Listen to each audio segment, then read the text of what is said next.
Selamat malam Bapak Ibu Saudara-saudari yang dikasihi Tuhan Yesus Kristus. Kami Majelis Jemaat GPIB Bukit Moria mengucapkan selamat mengikuti ibadah keluarga melalui video streaming. Pelayan firman pada malam hari ini adalah Pendeta Yohanes Tahulendik. Umat yang dikasihi Tuhan Yesus Kristus, kita bersyukur kepada Allah yang Maha Kuasa telah memimpin kita melewati hari demi hari dengan selamat. Kini kita di sini bersama-sama menghayati persekutuan bersama Tuhan. Mengikuti Tuhan Yesus tidaklah semudah membalikkan tangan.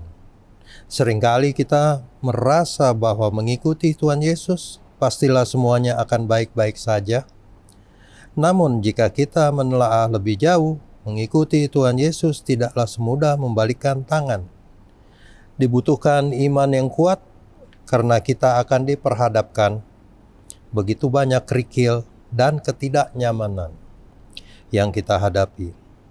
Seringkali tanpa sadar kita suka menghakimi orang yang sungguh-sungguh ingin melayani Tuhan hanya dengan melihat penampilan luarnya saja. Kita tidak melayani Tuhan, kita tidak pernah memahami akan kerinduan orang lain untuk melayani. Jangan abaikan panggilannya. Jika kita diberikan kesempatan melayani Tuhan, pergunakan itu sebaik mungkin. Jangan lalai dengan waktu dan kesempatan yang Tuhan berikan. Hargai dengan memperjuangkan kesempatan ini seperti kesempatan terakhir yang Tuhan akan berikan. Kiranya Tuhan memberikan kita hikmat dalam kepekaan untuk melihat kesempatan yang Dia berikan untuk melayani Dia. Marilah kita awali ibadah menghadap Allah dan menyembah-Nya, serta memuliakan nama-Nya karena kasih-Nya besar atas kita. Dengan berdiri menaikkan kidung jemaat dari Kidung Jemaat 19 bait yang pertama dan yang kelima. Tuhanku Yesus.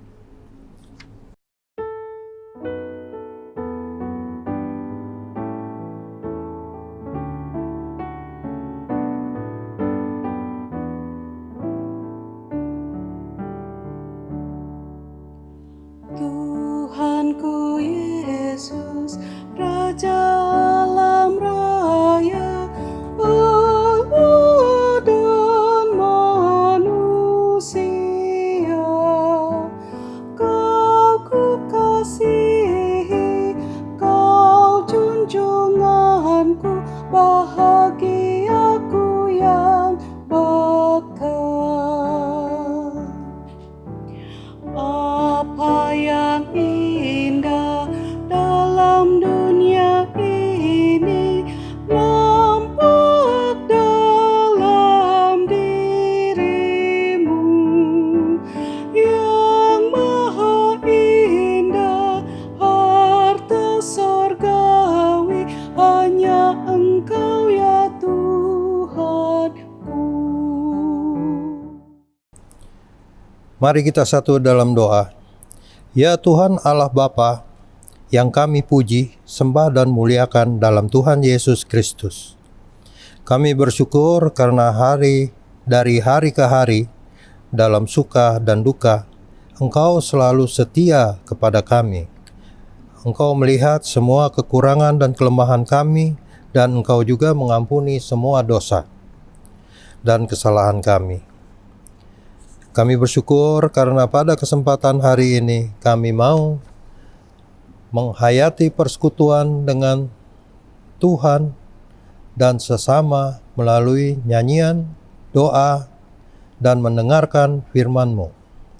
Hadirlah ya Tuhan, dan kuduskanlah ibadah kami ini dari awal sampai akhirnya.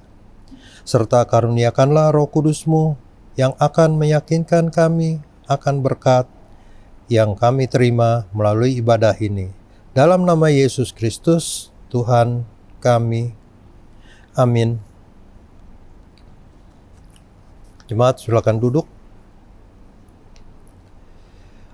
Mazmur pujian.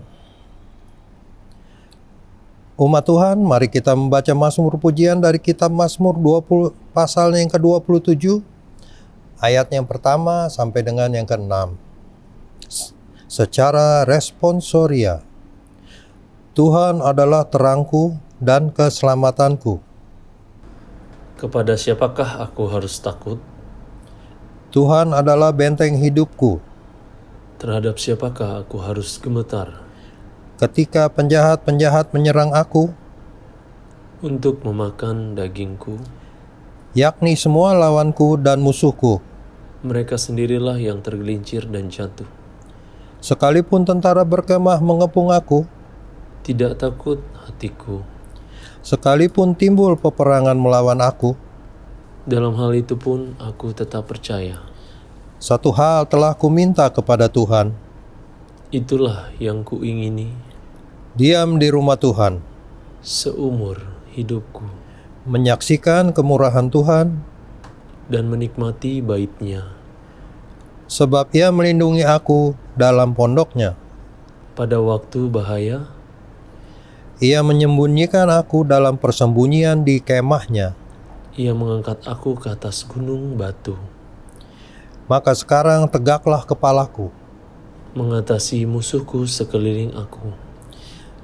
Dalam kemahnya aku mau mempersembahkan korban dengan sorak-sorai. Aku mau menyanyi dan bermazmur bagi Tuhan. Nyanyian umat dari Kidung Jemaat 73, bait yang pertama dan kedua, Hai langit, pasanglah telingamu.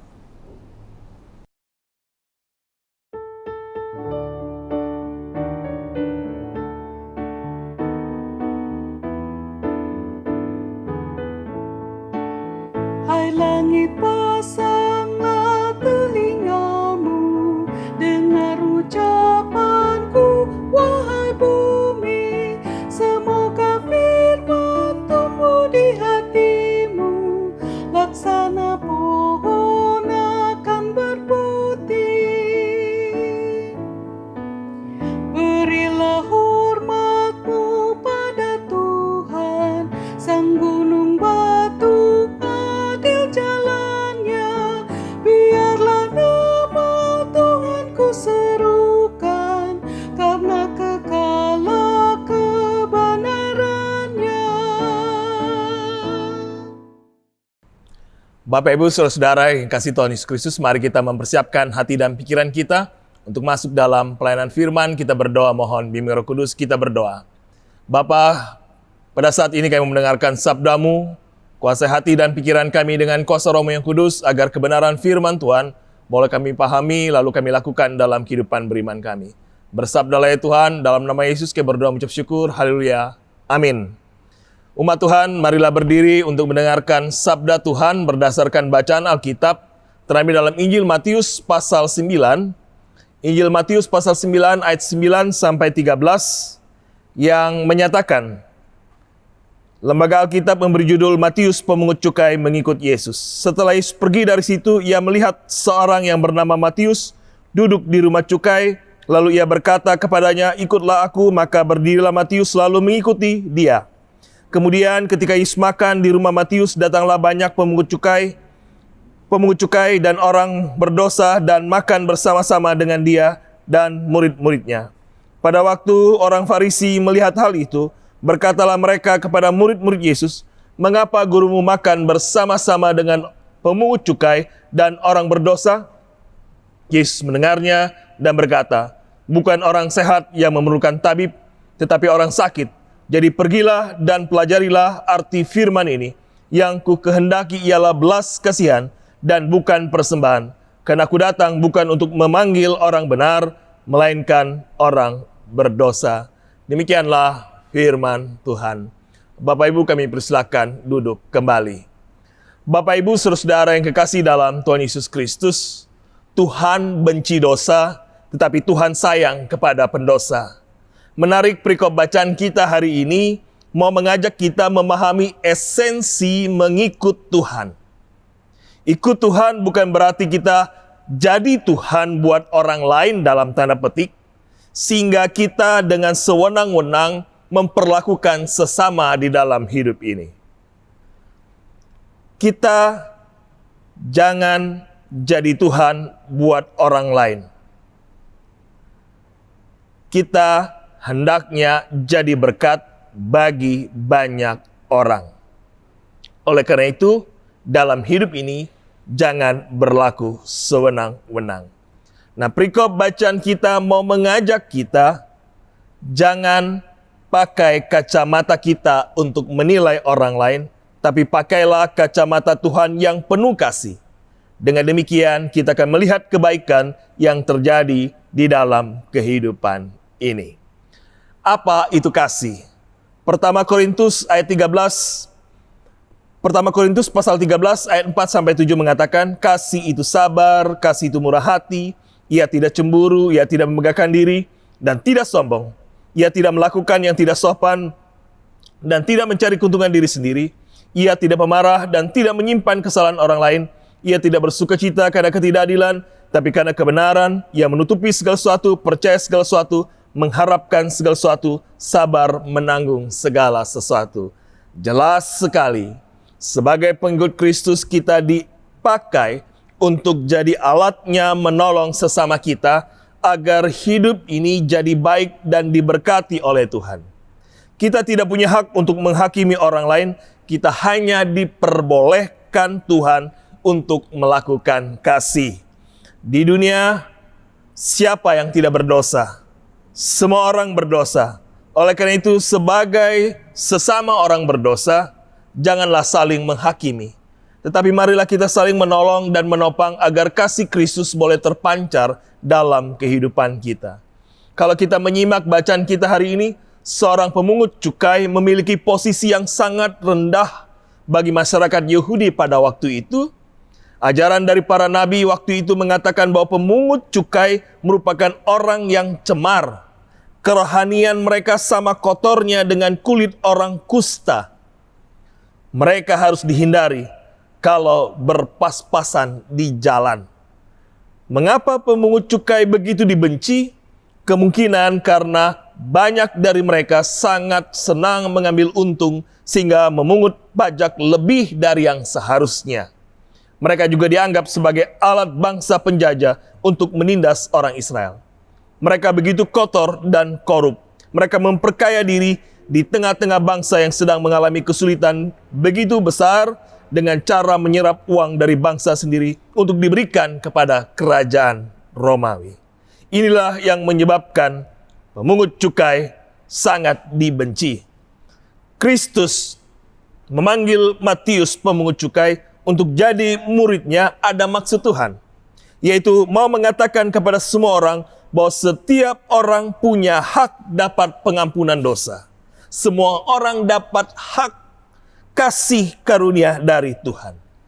Tuhan datang untuk mengampuni dosa manusia. Tuhan datang untuk memberikan kelepasan atas dosa bagi orang-orang berdosa. Tuhan datang dan memberikan perubahan yang sangat penting bagi dunia ini, yaitu memanggil orang berdosa untuk bertobat dan kembali kepada Tuhan. Tetapi pemanggilan orang berdosa ini hanyalah bagian dari hal besar yang sedang Tuhan kerjakan, yaitu memulihkan kerajaan sorga di bumi. Pada hari ini, sebagai orang berdosa yang telah diampuni dosa-dosanya, peranan apa yang mau kita mainkan sebagai gereja, sebagai anak Tuhan, sebagai murid Kristus, sebagai pengikut Kristus? Bacaan hari ini mau mengoreksi kita apa yang telah kita lakukan kepada sesama kita, kepada keluarga, kepada gereja, dan dimanapun kita berada. Apa yang telah kita lakukan? Apakah yang kita lakukan mencerminkan Kristus dan nama Tuhan dipermuliakan dalam hidup ini?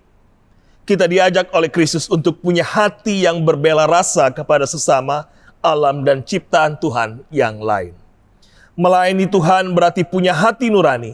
Melayani Tuhan berarti telah selesai dengan dirinya sendiri. Tidak ada yang dicari dalam hidup ini pure, murni, hanya untuk melayani Tuhan. Tetapi dalam kenyataan, dalam melayani Tuhan, orang cari muka, cari makan, makan puji. Kalau egonya tidak terlayani, akan marah, kecewa, dan ngambek kepada gereja. Oleh karena itu, ketika Tuhan memanggil, ikutilah ajaran Kristus dan lakukan firman Tuhan secara nyata dalam hidup ini. Ada cerita seorang mahasiswa yang bernama Ungke dari negeri Laskar Pelangi. Ungke ini berbadan kecil, kurus, hitam, hidup lagi. Ia bukan anak orang kaya, tapi anak dari kelas ekonomi bawah ke bawah. Orang tuanya hanya mengirimi uang semampunya untuk Ungke. Oleh karena itu, untuk bertahan hidup, Ungke makan 1 kali 1 hari, makan nasi saja. Karena hanya itu yang bisa dibeli untuk bertahan hidup selama 1 bulan, menunggu kiriman berikutnya dari orang tua. Ia punya tempat langganan membeli nasi di warteg pinggir jalan yang dikelola oleh sepasang suami istri. Sepasang suami istri ini bingung setiap kali belanja, selalu beli nasi putih atau nasi putih dengan kuah. Mereka prihatin sepasang suami istri ini selalu menyelipkan lauk pauk di bawah nasi yang selalu dipesan oleh Ungke. Sepasang suami istri ini tidak mau menjatuhkan harga dirinya, sehingga selalu menyembunyikan lauk pauk yang mereka berikan di dalam nasi bungkus. Mereka prihatin karena orang kuliahan butuh energi dan gizi yang baik.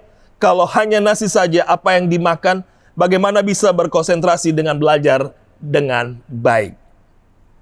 Selama 5 tahun, sepasang suami istri melakukan penyembunyian lauk pauk untuk Ungke. Tetapi suatu saat, Ungke tidak datang lagi ke warteg suami istri ini. Karena ia telah lulus kuliah. Singkat cerita, 20 tahun telah berlalu, suami istri ini mendapat masalah dalam hal berjualan. Karena Pemda sedang melakukan penataan tata kota, sehingga pedagang kaki 5 akan dibersihkan. Mereka sedih karena bukan kehilangan tempat jualan, mereka kehilangan pekerjaan. Karena mau jualan kemana lagi? Karena sudah bertahun-tahun mereka berjualan di tempat itu, di tengah kebingungan itu datanglah seorang yang menanyakan apa yang sedang terjadi. Ketika ia tahu duduk persoalannya, seseorang ini menawarkan suami istri untuk datang ke kantornya besok karena kantornya baru dibuka. Dan ada kantin baru yang belum dikelola. Perusahaan sedang mencari orang yang cocok untuk mengelola kantin yang dimiliki perusahaan ini. Keesokan harinya datanglah suami istri ini ke kantor seseorang yang menawarkan diri untuk bekerja di kantin baru. Seseorang ini menawarkan suami istri apakah bersedia membantu dan mengelola kantin baru ini. Sepasang suami istri ini bingung bagaimana membayar sewa dan membeli alat-alat masak serta perlengkapan jualan, karena semua alat masak dan jualan sudah diangkat oleh petugas Satpol PP. Seseorang ini tersenyum, lalu mengatakan kepada suami istri ini, tidak usah bingung, tidak usah banyak pikir, semua sudah dipersiapkan, tidak perlu menyewa. Semua sudah dibayar lunas dengan telur rebus, telur goreng, ikan goreng, sepotong daging, ayam goreng yang selalu kalian berikan kepada pemuda kurus kecil hitam dan hidup itu. Akulah orang yang kalian bantu pada waktu itu. Kini aku ingin berbakti atas kebaikan yang telah kalian lakukan. Saya ingin kalian berdua membantu banyak orang agar mereka bisa menjadi orang yang sukses di masa yang akan datang. Jadi ketika berbela rasa, kita bukan menolong orang lain tetapi menolong diri sendiri. Oleh karena itu jangan pelit membantu sesama dalam hidup ini. Sebagai gereja adakah kasih yang benar-benar kasih? Kasih itu bukan hanya sekedar diucapkan saja, tetapi harus dilakukan dengan melampaui kemampuan diri sendiri untuk mengasihi. Seperti Kristus yang rela membiarkan dirinya mati asalkan saya dan saudara hidup kekal bersama dengan Kristus di sorga. Gereja dalam pelayanan bukan masalah seremonial belaka, tetapi tindakan nyata. Lukas 12 ayat 15 katakan, berjaga-jagalah dan waspadalah terhadap segala ketamakan. Sebab walaupun seseorang berlimpah-limpah hartanya, hidupnya tidaklah tergantung pada kekayaannya itu, tetapi dari apa yang telah dilakukan dalam hidup ini. Mari merangkul orang lain yang belum selamat dan membawanya kepada Yesus dengan melakukan kasih secara nyata agar nama Tuhan diagungkan dan dipermuliakan dalam hidup ini. Dan jangan menghakimi, tapi lakukanlah kasih secara nyata. Tuhan memberkati kita. Amin.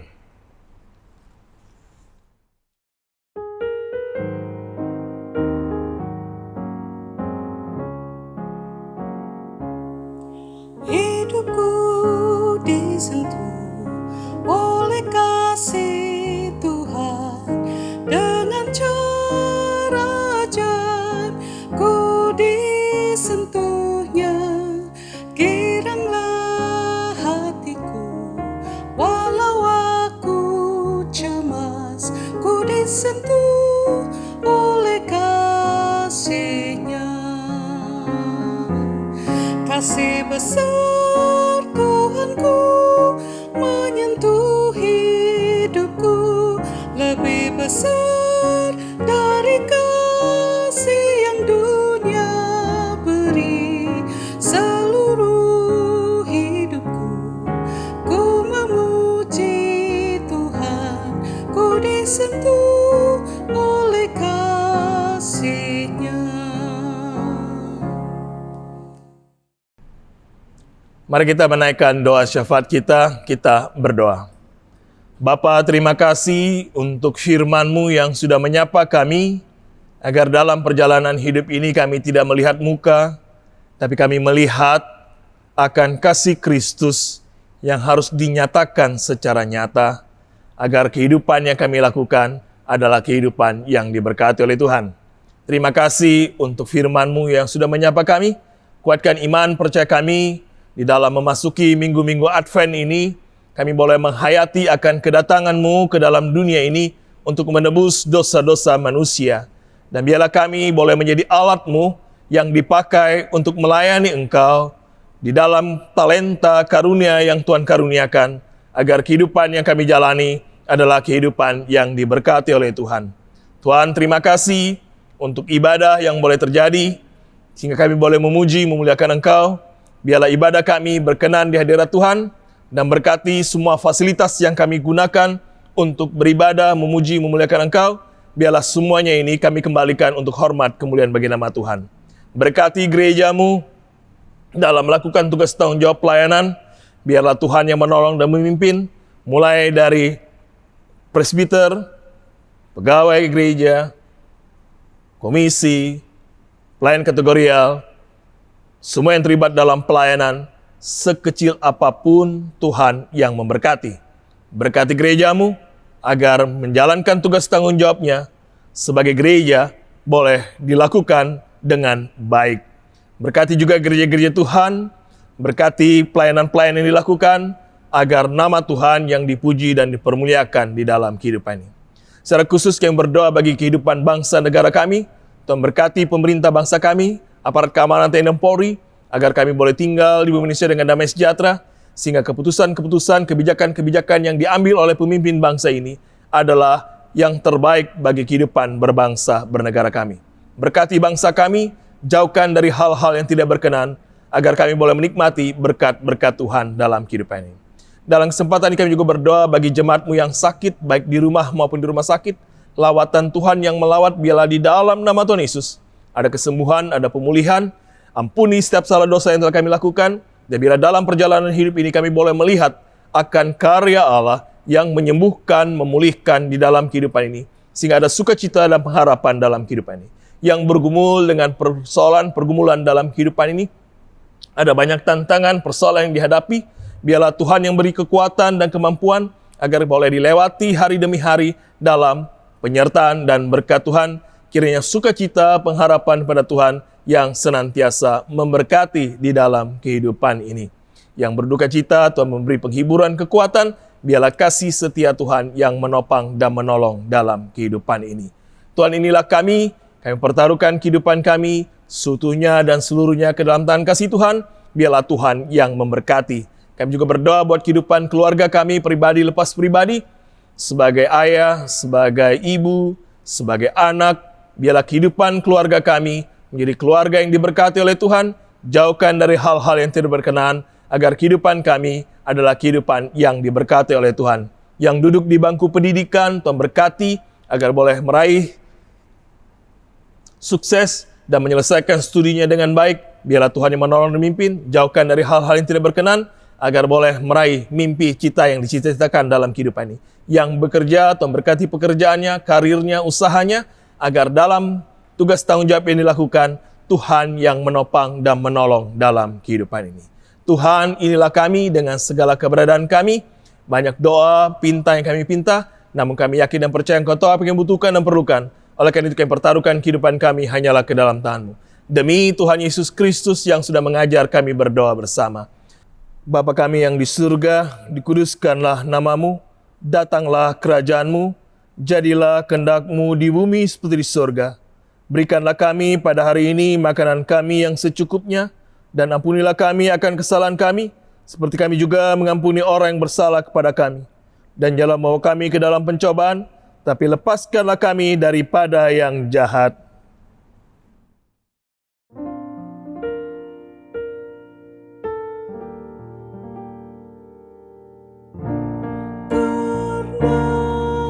Engkaulah yang mempunyai kerajaan dan kuasa dan kemuliaan sampai selama-lamanya.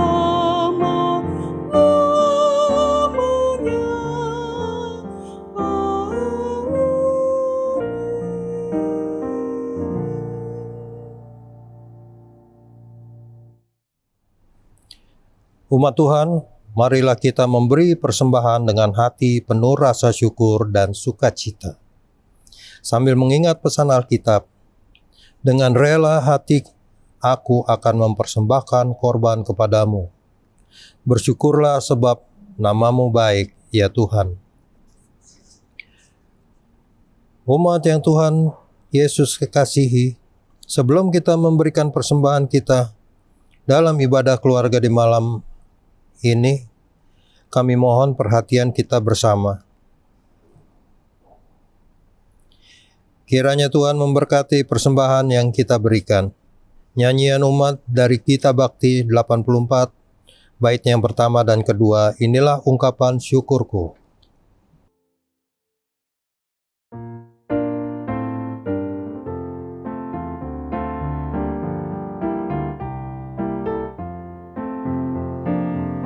Inilah ungkapan syukurku yang ku berikan kepadamu. Ku berikan dari hatiku, terimalah. Ku persembahkan kepadamu dengan seluruh jiwa ragaku. Kiranya berkenan di hadirat-Mu. Ajarlah aku ya Tuhanku, menjadi alat di tangan-Mu untuk menyalurkan kasih-Mu di dunia. Utuslah aku ya Tuhanku, menolong orang miskin dan lemah. Pakailah diriku turut maksud-Mu. Marilah berdiri dan secara bersama-sama kita mendoakan persembahan ini. Kita berdoa. Segala ungkapan syukur kami naikkan hanya kepadamu Bapa di sorga. Oleh karena kasih karunia dan berkat yang selalu kami terima dan nikmati hingga saat ini, kami sadar dan percaya semua berkat yang kami peroleh itu karena kemurahan Tuhan dalam kehidupan kami.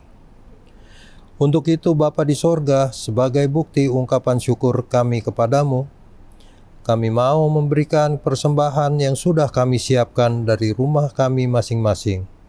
Kuduskan dan terimalah persembahan kami ini. Kiranya persembahan ini menjadi berkat buat pelayanan gereja-Mu. Ajarkanlah kami mengucap syukur dalam segala hal, terutama mempersembahkan tubuh kami yang hidup ini kepadamu. Dalam nama Tuhan Yesus, sumber hidup dan berkat, kami berdoa. Amin. Umat Tuhan, mari berdiri. Kiranya damai sejahtera Tuhan melingkupi kita. Jadilah pelaku firman yang telah kamu dengar.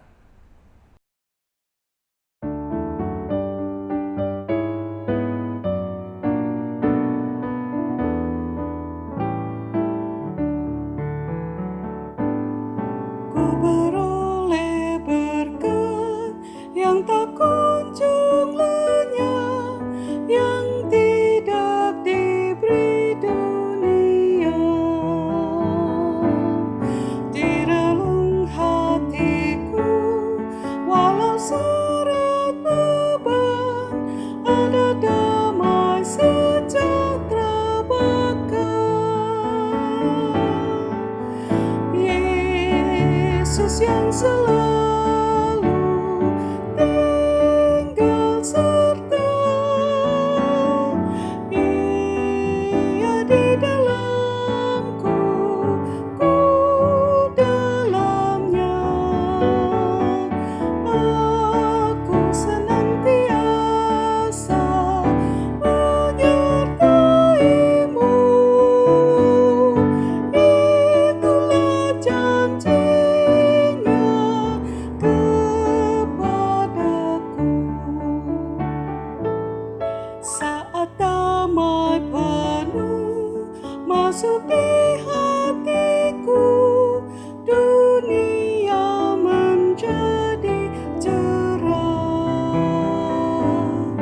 Kesusahan lenyap, telah berganti terang. Yesus Tuhan agung mulia. Yesus yang selalu tinggal serta, Ia di dalamku, ku dalamnya. Aku senantiasa menyertaimu, itulah janjinya kepadaku. Arahkanlah hati dan pikiranmu kepada Allah, serta terimalah berkat Tuhan. Kasih karunia Tuhan Yesus Kristus, kasih Allah Bapa, dan persekutuan Roh Kudus menyertai kamu sekalian.